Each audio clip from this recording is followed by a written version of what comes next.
اعوذ باللہ من الشیطان الرجیم بسم اللہ الرحمن الرحیم یا صاحب الجمال و یا سید البشر من وجهک المنی لقد نفر القمر لا يمکن الثناء کما کان حقہ بعد از خدا بزرگ توئی قصہ مختصر جزا اللہ عنا سیدنا و مولانا محمد صلی اللہ علیہ وآلہ وسلم ما هو اہلہ یا رب لک الحمد کما ینبغی لجلال وجہک وعظیم سلطانک رب اشرح لی صدری ویسر لی امری واحلل عقدۃ من لسانی یفقہوا قولی رب زدنی علما رب زدنی علما رب زدنی علما۔ السلام علیکم ورحمۃ اللہ وبرکاتہ۔ میں حافظہ افرا جاوید اسلام آپ سب سے مخاطب ہوں اپنے یوٹیوب چینل انفینٹ اسلام میں۔ آپ سب کو خوش آمدید کہتی ہوں۔ امید کرتی ہوں آپ سب خیریت سے ہوں گے، زندگی پرسکون پر اطمینان اور ایمان بالخیر گزر رہی ہوگی۔ پارہ نمبر 8 اختتامی اسباق میں آج کا سبق بھی شامل ہے، اور اس میں سورۃ الاعراف ہم پڑھ رہے ہیں، اور سورۃ الاعراف کے گزشتہ رکوع میں ہم نے حضرت نوح علیہ السلام کا ذکر پڑھا، ان کی قوم کے حالات کے بارے میں اور انجام کے بارے میں پڑھا، اور عبرت کے جو واقعات قرآن کریم میں بیان کیے گئے ہیں، اللہ تعالی ہم سب کو ان سے عبرت پکڑنے کی بھی توفیق عطا فرمائے۔ آیت نمبر 64 تک ہم گزشتہ اسباق میں پڑھ چکے تھے۔ آج کے سبق میں آیت نمبر 65 سے باقاعدہ آغاز کر رہے ہیں، جس میں اللہ رب العزت ارشاد فرماتا ہے وَإِلَىٰ عَادٍ أَخَاهُمْ هُودًا، اور قوم عاد کی طرف ان کے ہم قوم ہود کو بھیجا۔ تو دیکھیں یہاں جو عربی ہے وہ ہے اخواہم، تو اس کے لفظی معنی تو بنتے ہیں کہ بھائی، یعنی ہم نے عاد کی طرف ان کے بھائی ہود کو بھیجا، ٹھیک ہے۔ تو اب اس سے مراد عاد جو ہے، میں نے آپ کو تفسیر میں بتایا تھا نا الگ لیکچر میں کہ عاد یا تو وہ ایک بادشاہ تھا یا تو وہ ایک شخص تھا جس کی قوم کو قوم عاد کہا جاتا تھا۔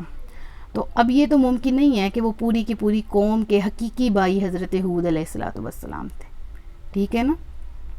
یعنی اتنے زیادہ تعداد میں لوگ ہوں تو ان اتنی زیادہ تعداد کے حقیقی بھائی تو نہیں ہو سکتے۔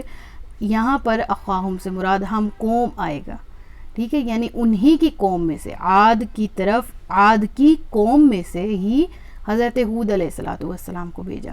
بالکل اسی طرح سے، یعنی کہ تھوڑا سا آیات متشابہات میں سے آ گیا نا، یعنی یہاں پر اخی سے مراد جو ہے وہ حقیقی بھائی نہیں ہے، خون کے رشتے والا بھائی نہیں ہے، اس سے مراد ہم قوم ہے۔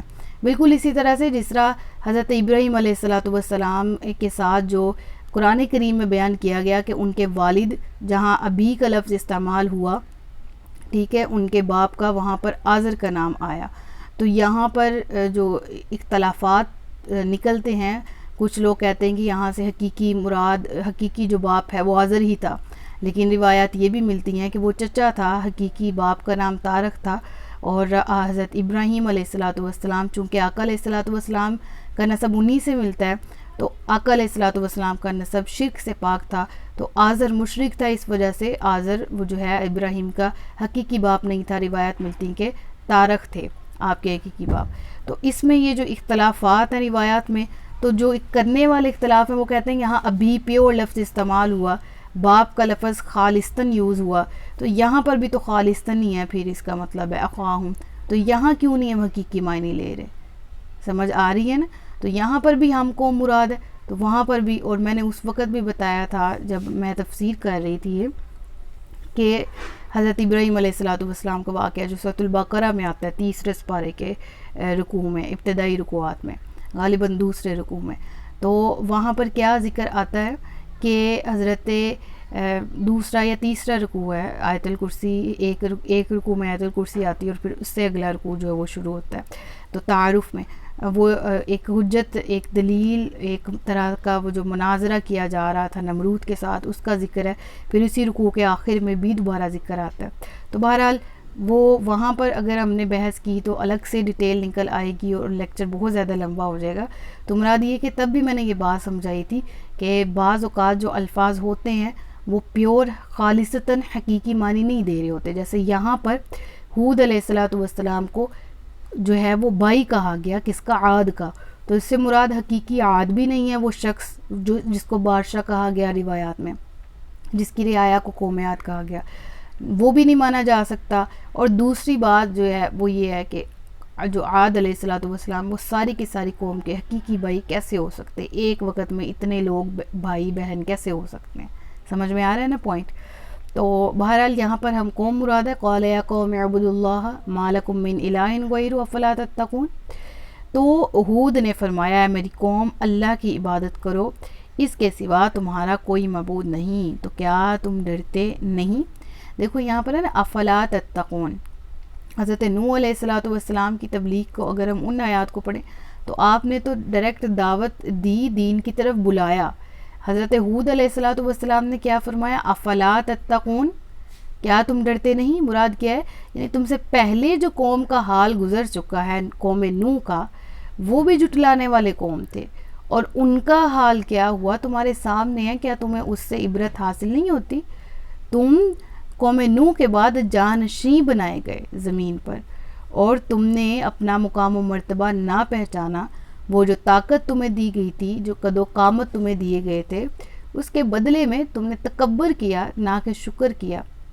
اگر تم شکر کرو تو تمہارے لیے بہتر ہے، لیکن قوم تکبر کرنے والی تھی.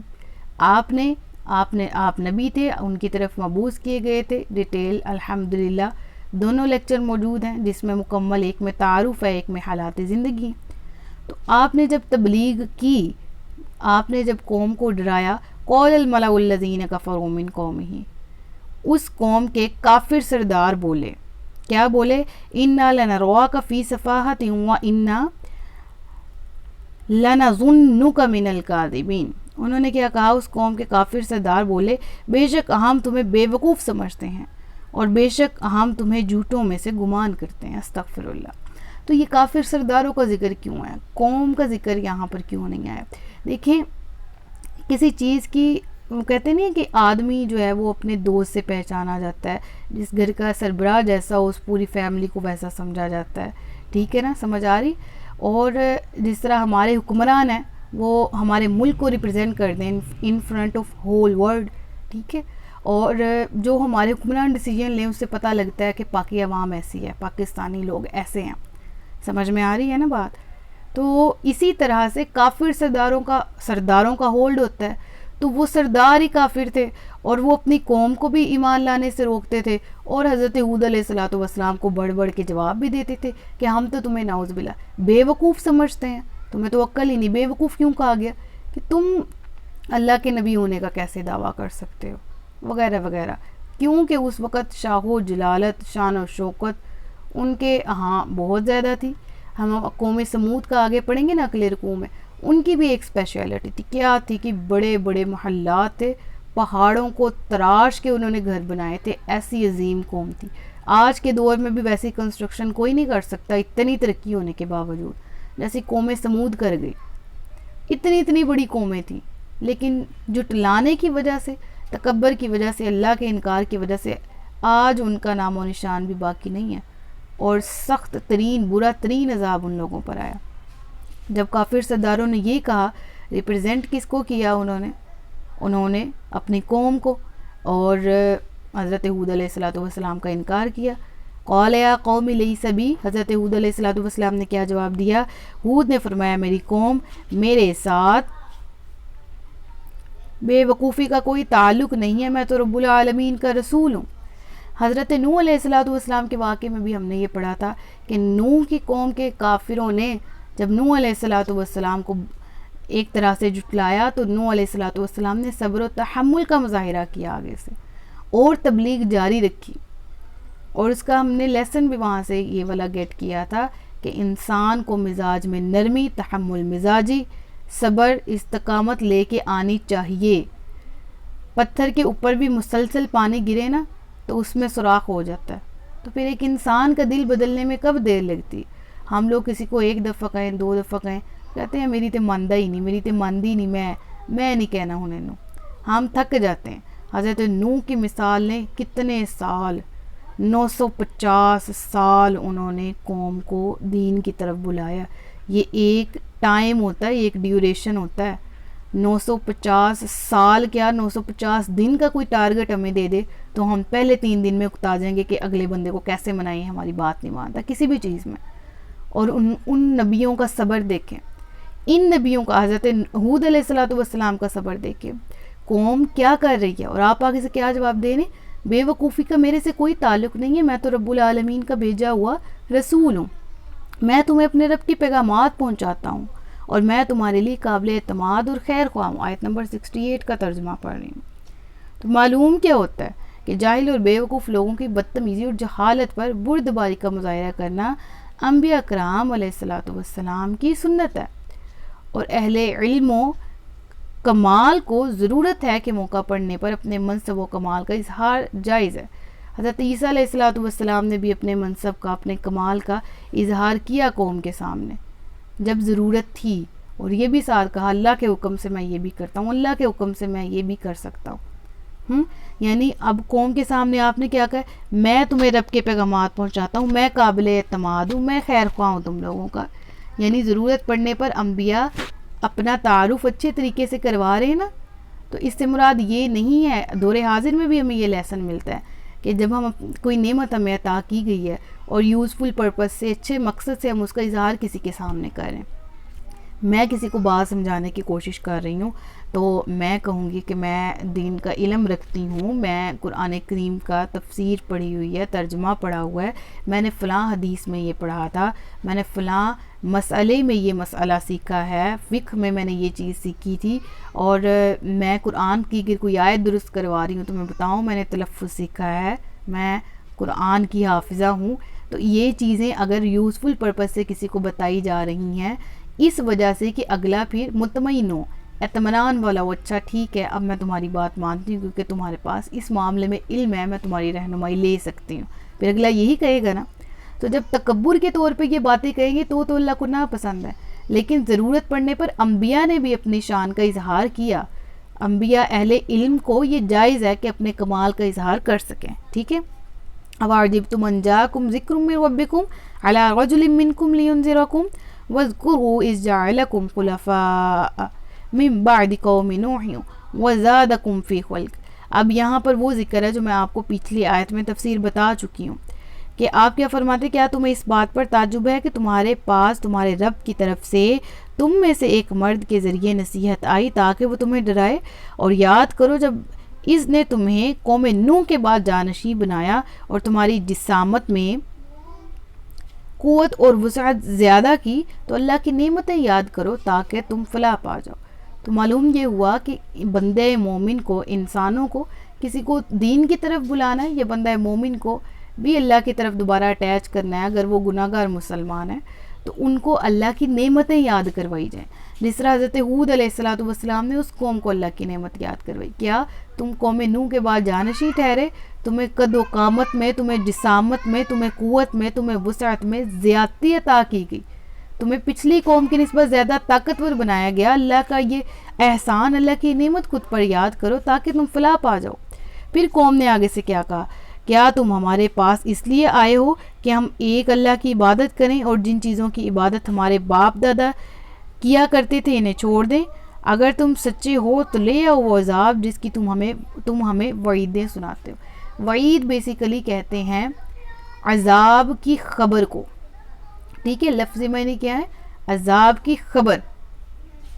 تو اس قوم نے آگے سے سرکش اور نافرمانی کا اظہار، سرکشی اور نافرمانی کا اظہار کرتے ہوئے کیا کہا کہ ہاں وہ عذاب جس کا تم کہتے ہو وہ لے آؤ، جس سے تم ڈراتے ہو وہ لے آؤ، اگر تم اپنی باتوں میں اتنے سچے ہو، ہم اس کی عبادت کیسے چھوڑ دیں جس کی ہمارے آبا و اجداد عبادت کیا کرتے تھے۔ یعنی ابتدا ان میں بھی شرکی ہو چکی تھی، ڈیٹیل میں نے اپلوڈ کر دی ہوئی ہے لیکچر میں۔ پھر فرمایا بے شک تم پر تمہارے رب کا عذاب اور غضب لازم ہو گیا ہے، کیا تم مجھ سے ان ناموں کے بارے میں جھگڑتے ہو جو تم نے اور تمہارے باپ دادا نے رکھ لی ہیں، جن کی کوئی دلیل اللہ نے نہیں اتاری، اور تم بھی انتظار کرو اور میں بھی تمہارے ساتھ انتظار کرتا ہوں۔ تو ہم نے اسے اور اس کے ساتھیوں کو اپنی رحمت کے ساتھ نجات دی۔ یعنی حضرت لوط علیہ السلام، وہ آگے واقعہ آئے گا، مکس ہو گیا، حضرت ہود علیہ السلام کی بات کر رہی تھی۔ ان کو ان کے ساتھ اہل ایمان بھی تھے، ان کی تعداد کے بارے میں روایات بہت مشکل سے ملتی ہیں، یعنی اس طرح سے نہیں جس طرح کہ ایک واضح روایات ہمیں حضرت نوح علیہ السلام کے حوالے سے ملتی نا کہ قوم کے 80 لوگ جو ایمان لائے، ان کے ساتھ بھی تھے ایمان والے لوگ، ٹھیک ہے، اور ان لوگوں کے سمیت کچھ لوگ جو تھے اپنا ایمان پوشیدہ رکھے ہوئے تھے، وقت آنے پر انہوں نے اظہار کرنا تھا، کچھ اہل ایمان تھے ان کو نجات دی، اور باقی تمام لوگ غرق کر دیے گئے. ٹھیک ہے، تو آیت کے آخر میں کیا، تباہ کر دیے گئے. حضرت نوح، اب مجھ سے سارے واقعات نا دراصل میں نے ریڈنگ کی ہے، تو میں بیان کچھ کرنا چاہتی ہوں تو زبان سے کچھ نکل جاتا ہے. ابھی نام حضرت لوط علیہ السلام کا نکل آیا. تو یہاں پر جو وہ حضرت نوح علیہ السلام کی جو ہے وہ قوم غرق کی گئی تھی. اس قوم پر تیز آندھی کا عذاب آیا تھا، جس نے ان کے گھروں کو، جو انہوں نے بڑے بڑے دروازوں کے بڑے بڑے محل بنائے تھے، تمام کو کھیڑ کے رکھ دیا تھا. ان کے جسموں کو توڑ کے پھاڑ کے رکھ دیا تھا، حتیٰ کہ سر، بازو، ٹانگیں اس طرح یہ وہ دڑوں سے جدا ہو گئی تھی، گو کہ کھجور کی چھال کی طرح، کھجور کے تنے کی طرح وہ لوگ کٹ کے رہ گئے تھے. استغفر اللہ. تو فرماتا ہے اور اس کے ساتھیوں کو اپنی رحمت کے ساتھ نجات دی، اور جو ہماری آیتیں جھٹلاتے ہیں ان کی جڑ کاٹ دی، اور وہ ایمان لانے والے نہ تھے. اس آیت کی ذرا اس لفظ کی تفسیر ذرا سمجھ لیجئے گا، جڑ کاٹنے سے کیا مراد ہے. تو دیکھیں، کوئی پودا ہے، کوئی درخت ہے، کوئی بھی چیز ہے، میں اکثر اس کی مثال دیتی ہوں، اس کے تنے کاٹ دیں گے، پھل کاٹ دیں گے، پھول کاٹ دیں گے، کچھ بھی اس کا اتار لیں، اس کی اصل باقی رہتی ہے، یعنی اس کی جڑ. اور وہ پھلتا پھولتا دوبارہ موسم بہار آتا ہے، وہ پھر اگ جاتا ہے، پھر ہرا ہو جاتا ہے، پھر اس کو کاٹا جاتا ہے، پھر وہ ہرا ہو جاتا ہے. ٹھیک ہے، لیکن جب اس کی جڑ ہی کاٹ دی جائے، اس کو زمین سے کھیڑ دیا جائے، پھر وہ دوبارہ اس کا کوئی وجود باقی نہیں رہتا. تو استغفر اللہ، ان قوموں کی جڑ کاٹنے سے مراد یہ تمام کو نیست و نابود کیا. ان کافروں کی قوم عاد کا کوئی شخص زندہ نہ رہا، تمام کے تمام جو ہیں وہ آندھی کی وجہ سے تباہ کر دیے گئے. استغفر اللہ. اللہ تعالیٰ ہم سب کو ایمان جیسی دولت کے ساتھ ہی زندگی اور موت عطا فرمائے. صدق اللہ العلی العظیم و صدق رسولہ النبی الکریم. سچ فرمایا اللہ نے جو عظمت والا ہے. مجھے دعاؤں میں یاد رکھیے گا، اپنا بہت سا خیال رکھیے گا. اللہ سے دعا ہے کہ میرے پڑھانے میں کوئی بھی غلطی یا کوتاہی ہوگی تو رب العالمین اسے معاف فرمائے، صحیح کو اپنی بارگاہ میں قبول و منظور فرمائے. تاجدار ختم نبوت زندہ باد. پاکستان ہمیشہ زندہ باد. السلام علیکم ورحمۃ اللہ وبرکاتہ.